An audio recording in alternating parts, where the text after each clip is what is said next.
Alright, how many people here would classify themselves as church folk? Okay, good. It's picking ourselves time. How many Catholics does it take to change a light bulb? I looked at my Catholic consortium and they don't know the answer. None. They use candles. How many charismatics does it take to change a light bulb? Just one, and their hands are already up. How many Pentecostals does it take to change a light bulb? 10. One actually changes the bulb, but the other there are to pray and curse the darkness. I promised my son I would share those jokes with you tonight, because he says they're fun. And since I'm back on the kids again, great segue that. We're around, we're waiting, the whale video's going on, and I get a phone call. Now he's only supposed to call me in the case of an emergency.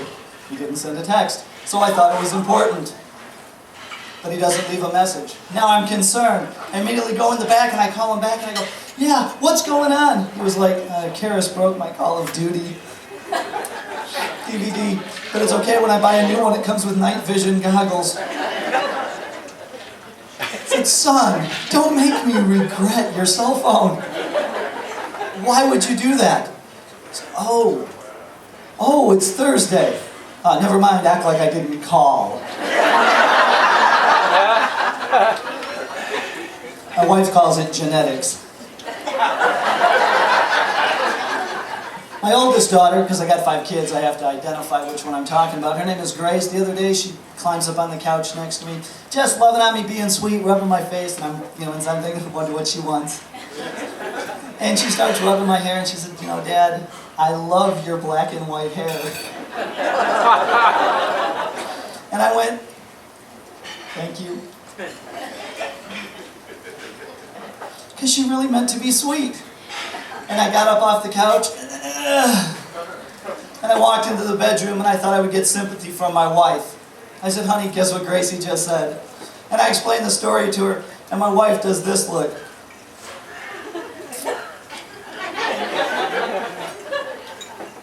I'm sorry. It is getting more noticeable. So I got past it and I came here and decided I would share it with you because I can hold it against her forever. It's documented by other people. The next person we got coming up here for you has a name that's a misnomer because she is not. But she's been here before at the Improv. She's taken a little bit of a sabbatical. And her name is Debbie Short, but she's not short. So let's hear it. A big round of applause for Debbie.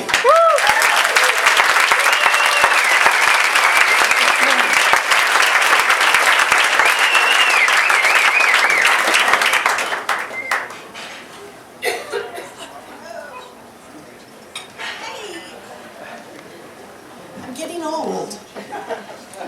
I can admit it. Well, how's everybody doing tonight? Great! Yay! Well, I do have a day job and I left it to come here, and it was confirmed before I left that I am my own computer virus. So maybe you can identify with that. I have been on sabbatical. I'm proud to say that I'm a 3-year cancer survivor. Thank you very much. Some people will do anything for applause. I mean, really. Yes, I am still battling the little demon, so still on chemo. So I have to give a little disclaimer because I do have chemo brain. Now, for those of you who don't know, chemo brain is when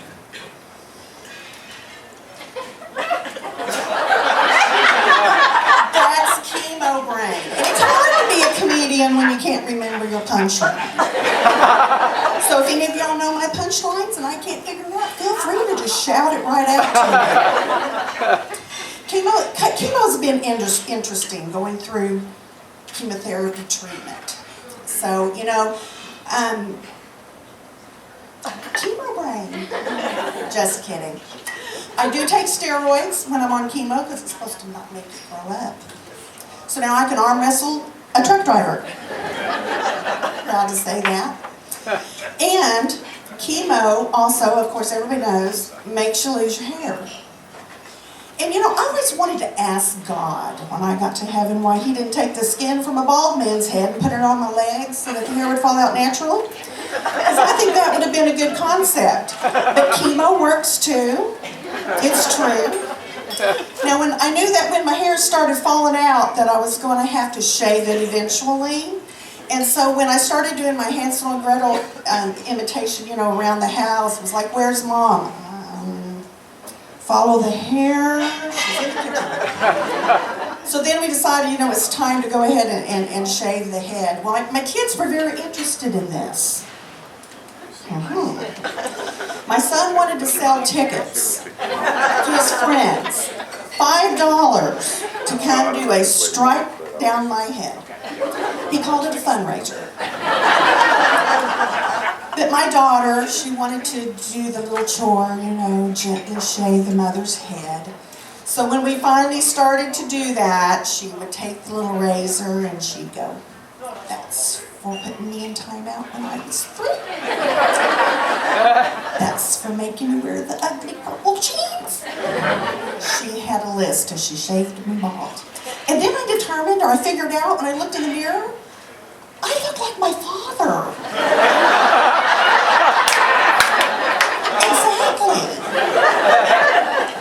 And I am wearing a wig now because there's not a lot of hair under there. And my sister recently showed up at my house and I was like, okay, now when I take the hair off, you're going to have a shock. I took it off and she went, oh my goodness, you look like Dad. I do. I look in the mirror without my hair and I see my father before I see myself. I don't think that's a good look. Not that my dad wasn't completely and totally handsome or anything, because it was, but then the other day, well, we'll get to that later, because I'm having chemo brain right now. Okay. I also have gone through radiation. Now, I'm an ovarian cancer survivor, so my radiation required me to have to drop my britches, okay? The first time I went to radiation, the radiation tech pulled one of these out,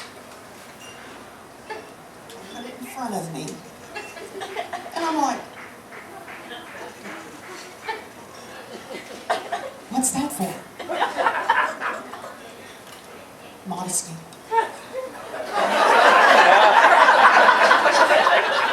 Sir, have you looked at me? Because that's not making me feel completely modest. And what is it you're trying to cover? And there's a man behind me. And he's not holding anything. And that's making me a little more nervous than he's standing in front of me. So I'm like,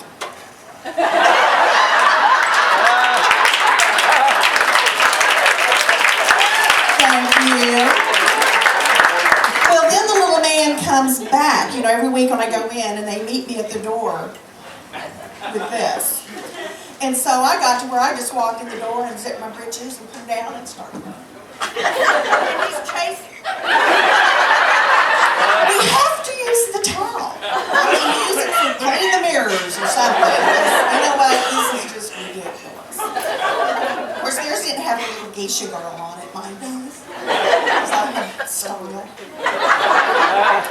But I do want to have a couple of my old friends come up here. My daughter, I need her help for just a second. Woo! Go, go, go!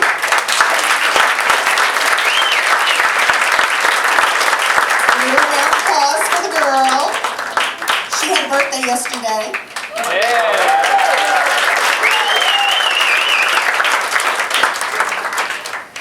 I just need a little advice. I have some friends here, and I'm hoping I'm making new friends, but I need a little advice, so this is what I think the towel is really good for.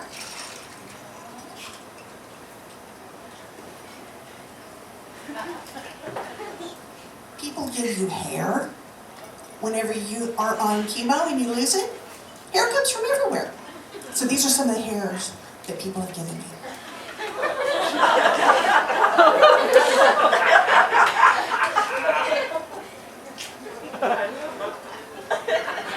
Is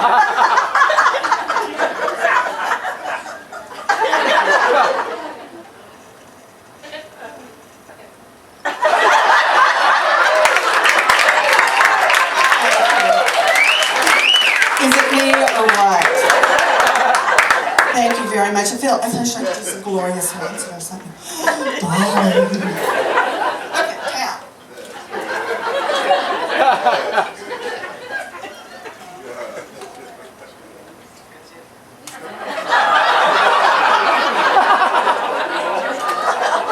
Okay, somebody did give me this.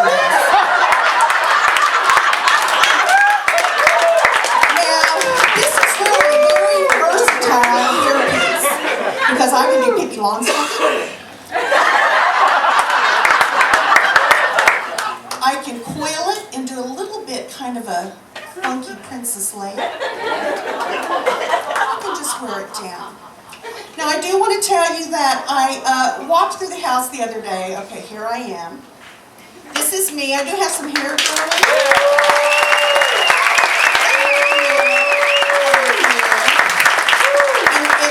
A lot of white, and it sticks straight up, and when I go outside I look like I have fiber optics on my head.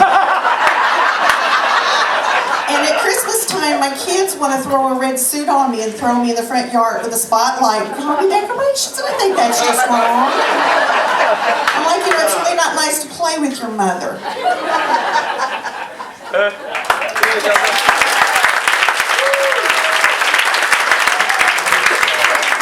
But my daughter came through the hall the other day, and I didn't have my hair on. Oh, I've also lost my eyebrows. Let me tell you, it's hard to paint eyebrows on, because one gets arched and one's straight, and I can't figure out what kind of mood I'm in. It's just, it's very frustrating. And so I just decided, and at work I think I must do this a lot. Because I go into the restroom and look in the mirror, and there's just like this place gone. It's just not a good look. And then I kept buying mascara because I thought it wasn't working, but I figured out I just didn't have any eyelashes to put on. So the whole beauty thing is just kind of out the door right now. In fact, my Mary Kay bag has all my medicine in it. So that can't be good either. But I was walking through the hall the other day like this, and my daughter went, "Mother, you look a little like, what? You look a little like Fester." I was like, "Well, thank you, darling," because that was the look I was going for. Let me tell you, I'm a single lady, and it's hard to get a date when you look like Fester. Oh my goodness. Well, I am a mom, as you've heard, and you know, I always prided myself on being a mom that was very creative in getting my kids to do things. So I tried to convince my son it was all right to tinkle outside when we were traveling on the side of the road, because one of God's flowers needed to be watered. And he watered God's flower, and he was so proud, and I was even more proud. But pride goeth before a fall, let me tell you. Because the next time my son decided to water God's flowers was in the planter of flowers that held a sign for the First Baptist Church of Stinnett, Texas. There he was, doing his impersonation of an intermittent water sprinkler. And a lady stepped outside church. She said, "What is that child doing?" And I said, "Leave him alone. Apparently he thinks he's doing the work of the Lord." So, and he's 32-1. He's 30-something, and he's still watering God's flowers. But he uses the garden hoses now, so that's good. But, you know, that wasn't such a great idea. And then I had a daughter. You met her. I taught her to talk. Yeah. Fester. My name's Debbie Short, and I just want you to know that the joy of the Lord is my strength. God bless you, and thank you.